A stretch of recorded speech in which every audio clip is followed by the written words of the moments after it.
Hey, hello, hi, how's it going? Uh, Sorry if I woke you up from your nap, or if it's 3 o'clock in the morning because you fell asleep watching YouTube and somehow ended up on this video. If you somehow by chance you ended up on this video on purpose, well, good for you. Welcome to the Honda Rebel 300 review, where today I will be talking about why you probably shouldn't get this bike, or why you probably should. Stick around to find out. I don't have an intro, so I'm just gonna get into it. Okay, so here's the deal. I love the Honda Rebel 300. I do. I really do. I think it's a great bike if you don't plan on spending a lot of time on the highway, or pretty much anywhere above 60 miles an hour. And I say that not because it can't do it, but because it probably shouldn't do it.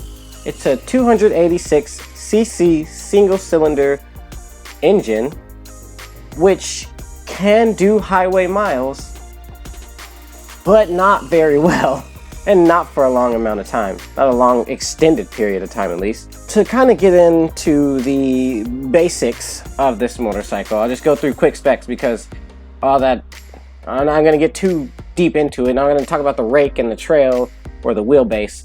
Just important specs. So these are just important specs to me.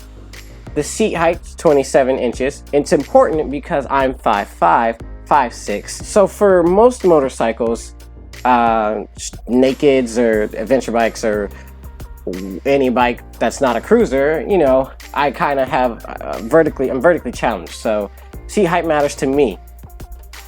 Curb weight is 364 pounds, a 6-speed transmission.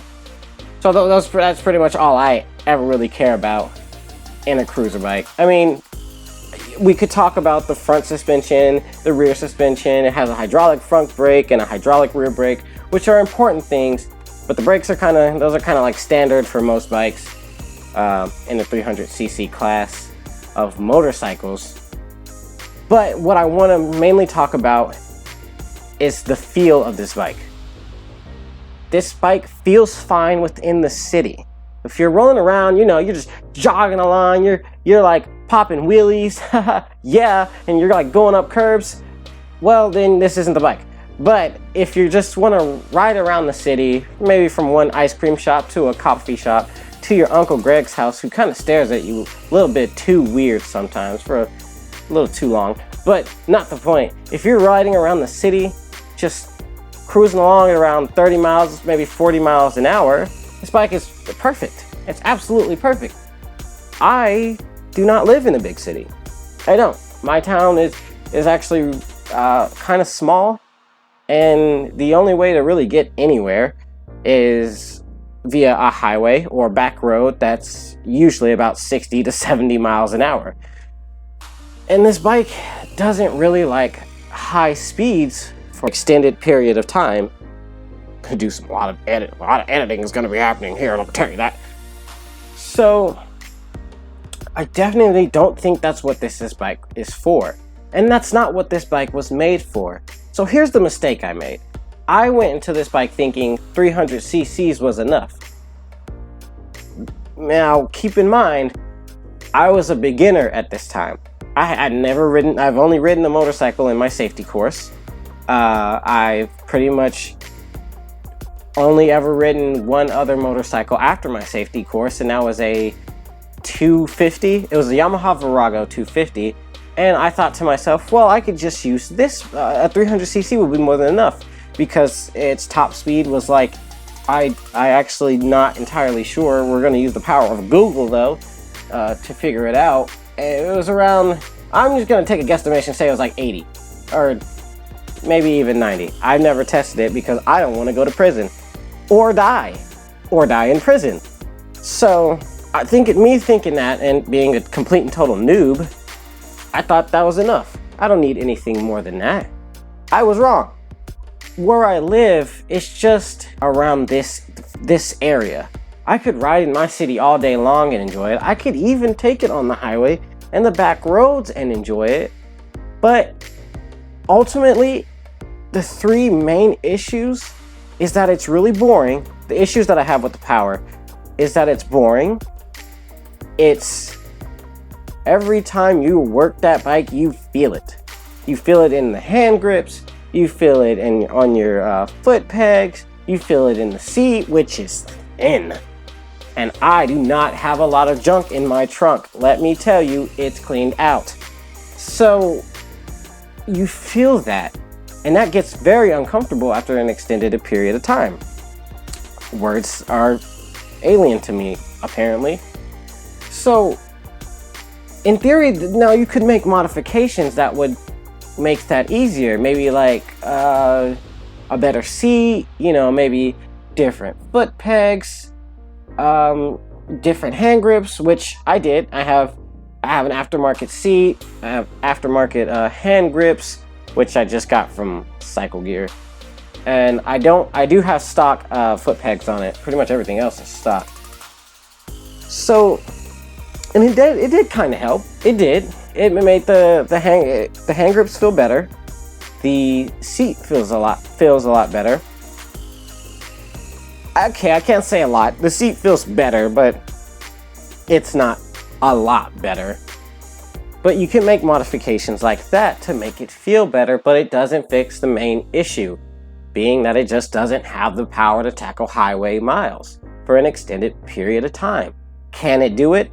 Absolutely. You could ride 75 down the highway on this bike. It'll do it. It'll just kind of hate you for it. And frankly, I hate me for it.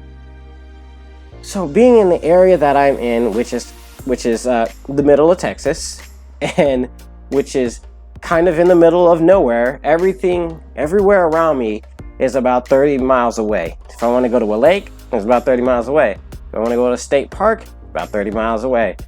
Do I want to go to Austin? It's actually like 70 miles away. I think. Something like that. I don't know. I'm not a geologist. I don't study cave drawings. So anyways, that's a joke, by the way. I know what a geologist is. Besides the point, I think this would be the perfect bike if you lived in a big city, kind of like Austin or Dallas, where it's just a ginormous city. It's basically like 17 cities in one. I swear Dallas is like 17 cities all mashed into one to make one big city. Fort Worth and Plano and Arlington. Like, what is this? This isn't a city. It's a freaking state. Anyways, rambling on at this point. A lot of cut and editing is going to be happening in this audio recording, I'll tell you what. So, when you're looking at the Honda Rebel, in my opinion, I think just go for the 500. Skip the 300 unless you live in one of these bigger cities and you just want a cool little cruiser at an affordable price. Which was another point into why I got this bike, was because of the affordable price. I thought, well, at this price, I could just get a 300cc, and eventually I'll trade it in, and then I'll just get the 500 when I'm ready. You're ready for the Rebel 500. Trust me. The Rebel 500 is not going to kill you. I've actually ridden that bike as well. I love that bike, by the way. And I love this bike. So skip the 300 is what I would recommend instead of going for the Rebel 500. Simply for the simple fact that if you live in an area like me, you want that extra power to tackle the highway. Granted, Rebel 500, I mean, it'll be more comfortable, way more comfortable than the Rebel 300, but there are better options than the 500. But we're speaking specifically here as for either a beginner or just why you wouldn't get this particular model over the bigger brother or sister or neither. I don't know why we give genders on inanimate objects. We just do, okay? Leave me alone. It's how I grew up. I can change, but I'm not going to. Right now, rambling. So other specs, it has I believe it's a 3.1 gallon fuel tank.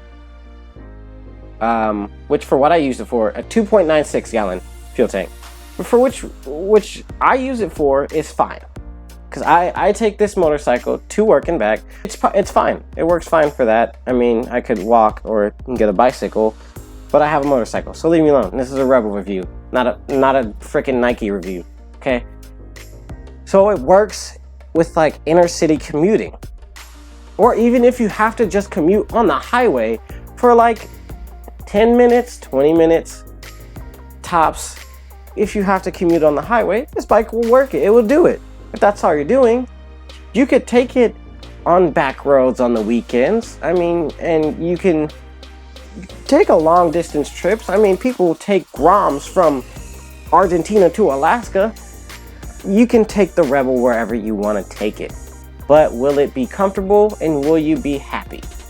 Those are the two questions you want to ask yourself, because comfort is an important thing. Whether or not you can develop skills to tackle a certain motorcycle, it's at the end of the day, it's if you're comfortable with it. That's what's important. Are you comfortable on this motorcycle? You can get on the Rebel and you could be 5'5" like me and say, wow, this is perfect. It's perfect seating position. My arms are a little bent. I'm not too far hunched over. I'm sitting in a nice comfy position. This is great. Or you could be 6'9" and you could think, holy crap, I might as well be sleeping in a child's crib the way that I'm cramped up like this. Some people might like that though. You don't know that. You know, some people might like sitting with their hands on their knees and riding the entire time like they're talking to their niece in her playroom, playing with dolls. Don't ask how I know. Anyways, my point being is, it's different for everyone. And depending on your comfort level, you'll like this bike or you'll hate it. It just all depends. But my point being about this bike, after riding it for about a year and putting on 2,000 miles on this bike. So not a lot of miles, but enough miles and enough time spent with it that I can confidently suggest getting the Rebel 500 over the 300. So modifications. I'm going to talk about aftermarket for it. Why I do like this bike. I've been kind of hammering on this bike for a little while. So I want to tell you things I do like about the bike, because I don't hate it. I don't hate this bike. I just want something more.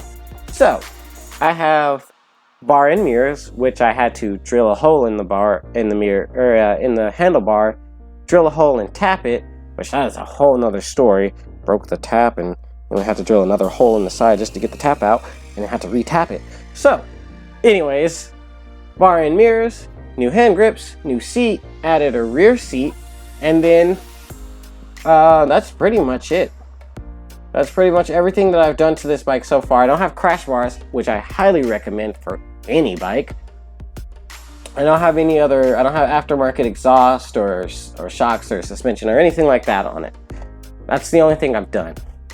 And I wanted to do more because I'm sticking with this bike for a little while longer until I know what bike I want to get next. The aftermarket is actually really good for the Rebels. You've got seats, which is Thailand is where I got the seats from. The bar and mirrors I think they came from Thailand as well. That or they came from California. I actually forgot. I'm gonna have to look that up maybe later because I'm just genuinely interested. But they have exhaust. They have an entire scrambler kit, which I kind of wanted to get. They have different handlebars. They have like T-bars, which are pretty cool. They have windshields, fairings. I'm doing air quotes, fairings. They have shocks, which I think are kind of universal in a sense. I don't know. I'm still looking that up. They crash bars. They have all sorts of protection. They have an entire which is what this bike was kind of promoted as, is a customizable bike. A bike you could really customize and make it your own. Paint the fender, the rear fender. You can paint the rear fender and the tank. you know, and that's kind of what they promoted it as. So this bike is a good bike. It's a fantastic bike. I absolutely love this bike. But I bought this bike, and literally about a month and a half, I was already ready to give it up. I already grew out of it. Now, if you're a beginner, and because I started out, I was very anxious about riding motorcycles. I was actually really scared. You know, it was terrifying to me. I dropped this bike a lot. I really did, which is why I recommend crash bars. Trust me, you won't regret it. I dropped this bike a lot, and I was really scared that if I got a 500, that I would drop it, and I would crash it, and I wouldn't be able to ride it because it'd be too heavy. Stop. Look, listen, okay? I was naive. All right, I was young and stupid. I'm technically still young and stupid. But the bottom of the line is, don't be afraid. You'll be okay getting the Rebel 500 over the 300. You can ride that bike as a beginner. Anybody can ride that bike. I know because I rode that bike, and I'm still technically a beginner, and I feel comfortable riding that with my small bit of 1 year experience. So you can do it. Trust me, it's okay. Now, again, who do I recommend the Rebel 300 for? City riding, occasional highway commuting, city commuting, pretty much anywhere that's not long distance and for a long period of time. Or if you just want a small CC bike and you just want a lightweight small CC bike to kind of rip around town and maybe do curvy roads from time to time.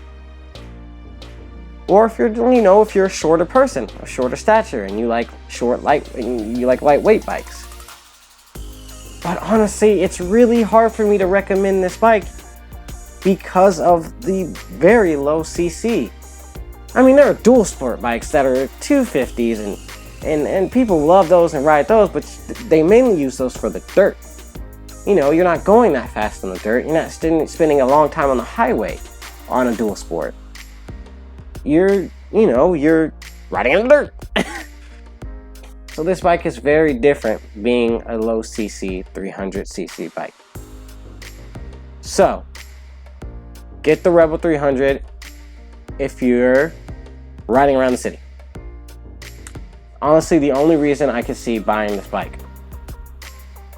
But that's it. That's really my only thoughts on this bike. That's really all I have to say to it. I wanted to do a review for my first video, so you kind of know what's going on in my head and how I talk, what I think about. And just almost like an introductory to me and the bike I'll be riding for a while. So with that, I leave you with your thoughts, your opinions on the Rebel 300. Tell me what you think about it. Tell me if this is a bike that you got and how you felt, how quickly you traded it in, and what your next bike was. And in the next episode or video, whatever you want to call it, I'll tell you about what bike that I will end up getting. And we'll probably go over some more things about the Rebel 300. We'll just do some more things. But until then, that's it for me. Go away. Get out. No, seriously. Go back to bed. It's like 3 in the morning. It's probably like 5 in the morning now. You stayed up and watched this entire video. I don't know why. And if you got here on purpose, well, then thanks. See you on the next video, though. I have been Star Platinum.